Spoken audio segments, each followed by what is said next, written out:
What's up, world? Real quick. Hey, I wanted to talk about this Money Mayweather, Logan Paul, Logan fight exhibition that just happened like a couple of days ago. You know, everybody has their opinion on the fight. You know, if they liked it, didn't like it. A lot of people said it wasn't really a good fight. I mean, but hell, it was an exhibition, man. What y'all expect? I mean, just because the man, they made millions of dollars over this, and people chose to watch it, people chose to bet on it and all that kind of stuff. It's like, not everybody upset, but I'm like, what do you expect in boxing? Boxing has been like that for the longest, man. People had this fight. Mike Tyson, Michael Spinks, you remember that? People paid all that money for that fight, undefeated versus undefeated. Excuse me, then Mike Tyson knocked the dude out in 90 seconds, and everybody upset. But then, but that's the awe of it too. A guy going there knocking somebody in a minute, you get mad, but then you go back and say, man, that dude is cold. I want to see that dude knock somebody else out. But anyway, everybody know Floyd makes money. His fights draw millions, hundreds of millions in ticket sales, in pay-per-view numbers, and in wherever he's at, that community, they make hundreds of millions of dollars. So the guy, he capitalized off of it. And the question I want to know is, why are people upset that this man makes this money? It's like you got detractors saying, oh man, Floyd is, I don't know why he did this fight. It makes him look bad. It's going to tarnish his legacy. I'm like, how? It's not even a fight. It was an exhibition against a guy half his age, 50 pounds heavier than him. Is out here talking all that noise like he a great fighter. Dude went out there and just showed that and everybody know he didn't put a whole lot. I mean, I ain't gonna say he didn't put a whole lot of training in, but Floyd didn't put the training that he used to put in fights, because you can just tell by the way he looked a little heavier, you know what I'm saying? A little more skin around the belly. I mean, but still, cat would probably knock me out easy. So, and I'm probably like 100 pounds bigger than him. So it's like, people, I don't know. I was gonna say, I don't understand how people upset that this guy did this. Look, man got a skill that 99.99.7% of us don't have. And he's probably better than 99.999 infinity of the people who's ever done it. So he went and capitalized on it. And so now that's a bad thing. Or it's been a bad thing. And I don't get it. Because first of all, you're talking about a brother that lives in the country that don't mind that he's out there risking his life or playing a sport, making them happy, making everybody cheer, making everybody boo, playing into people's emotions, allowing people to express their emotions. But as long as he don't capitalize on them, as long as he don't make a whole lot of money on it, it's okay. As long as he's not making $100 million, he can go out there and pretty much kill himself. As long as he's not making $20 million a year, he can go out there and run that football. Or as long as he's not asking for $50 million or $200 million, he can go out there and, throw the football, get tackled. As long as he's not making, $20 million a year, he can go out there and bounce that ball for me.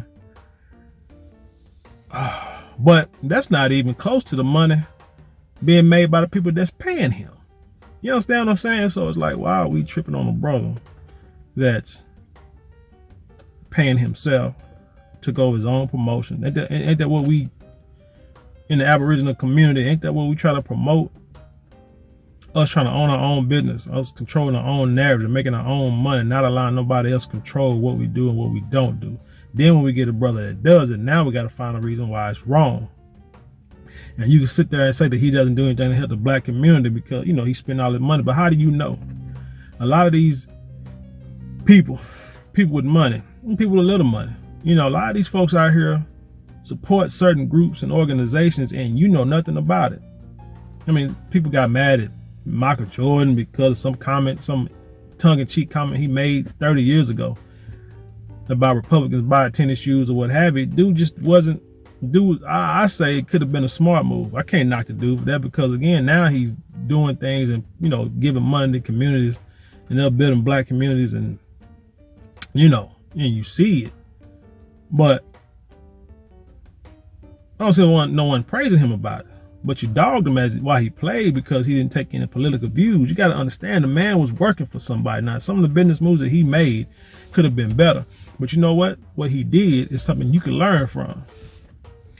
People say, oh man, what if he'd have got stock in Nike? He'd been worth way more than what he's worth right now. Okay, that's understood, but he was the first. So now that you coming up, you can get stock in Nike when you sign your deal and see if that happens. Or you can start your own shoe brand, because you saw what he did, you saw what LeBron did, you saw what other guys did, and you said that, Steph Curry, you see how they doing. Now now that you saw what they did, you can learn from them and quote unquote do better. Then you can get out there and be an activist while you're playing and while you're making your money, your own money. You can be out there and be an activist and not worry about losing that money or hurting, hurting yourself in the long term or hurting your family. You can do that. But until then, like I say, if you're not doing anything to help your community, to build your family, let's start the family first. You're not doing anything to help build your family, making sure your kids are educated about, educated period, school-wise, financial-wise, business-wise, and then you're not educating yourself, and then you're not doing that. You can't really talk about what somebody else is doing. And then you could be saying, man, I do give to charity. It's like, well, where they at? Like a couple years back, I made a video about how these HBCUs are trying to get these politicians to give $20 billion or something like that to these schools to help keep the HBCUs running. Although they pretty much still ran by those people anyway, but still, I put a video out and said, hey, instead of these guys going to the White House trying to demand money from the president, why don't every last one of us working, every Aboriginal or black person that has a job every month give $7 to each HBCU in the country? I think it's like 107 schools in the country. If every working person once a month gave $7, just get the list and send $7 to this one, send $7 to the next one, and go all the way down for 107 schools. Within that 8 years, these schools equally would have the money that they asked for during the same amount of time that they're going to get it supposed to get it from the government. We'd have it, and we've done it on our own, and you wouldn't owe anybody nothing. You wouldn't have to say, hey, the government gave me this money, but we can only do this, or we can only teach this, or we can only promote this, or we can only have this event. Now you can say, hey, the money was raised by the people, and so the people say you do what you need to do with the money. Now, if you mess it off, don't look for no more money. We're gonna go somewhere else. You know what I'm saying? We'll figure out who to give our money to. But again, back to my point, I don't understand why people are tripping off. I mean, like I say, he is who he is. Everybody can't make that money. You can make some money. Your job, your concern should be with the person in the mirror. What are you doing to help yourself, help your family, help the community, help the Aboriginal community and the black community as a whole, period. We can focus on that. We'll be a lot better off.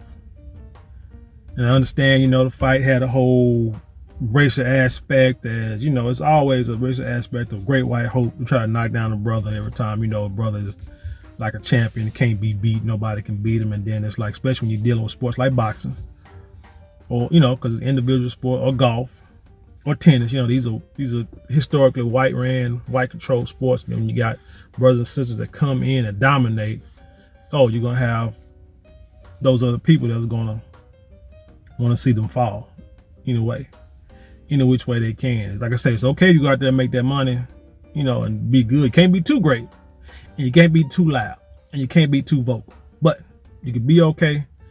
You make a little money, we make all the money. We good with you. But once one of those three things, you cross cross the boundaries, now we got to shut you down. Now we got to take you out.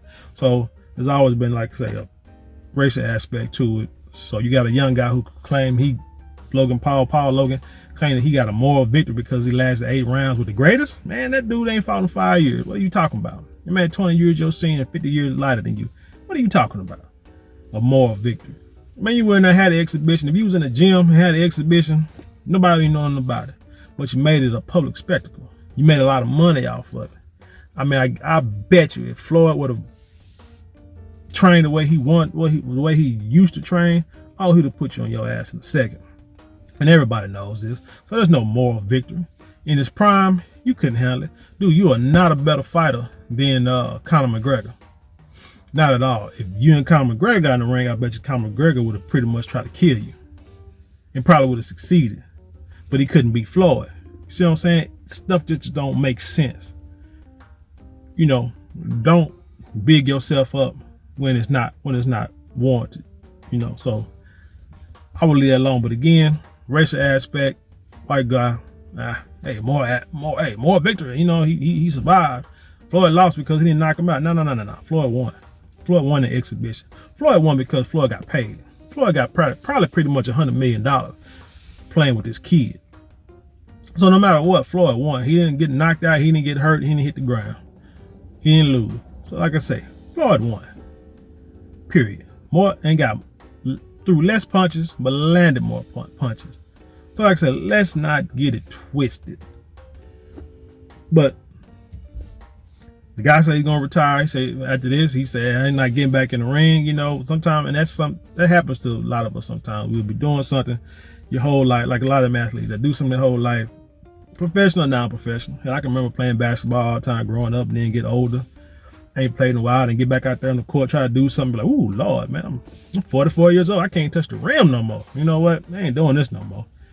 You know, so I can understand being professional, did it your whole life, made a lot of money, you go back, try it again. So I'm gonna try to love Logan Paul, whatever guy, and see how I do.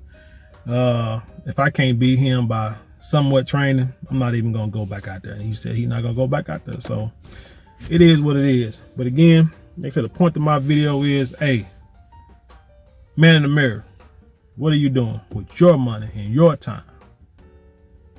You know, to build everything up, to build our community up. I wanted to get into a different aspect. You know, I did want to touch deeper on the racial aspect of this, but then I may still do it on another video. I'm not sure about the whole Great White Hope part, but I'm not really sure that this warrants that too deep.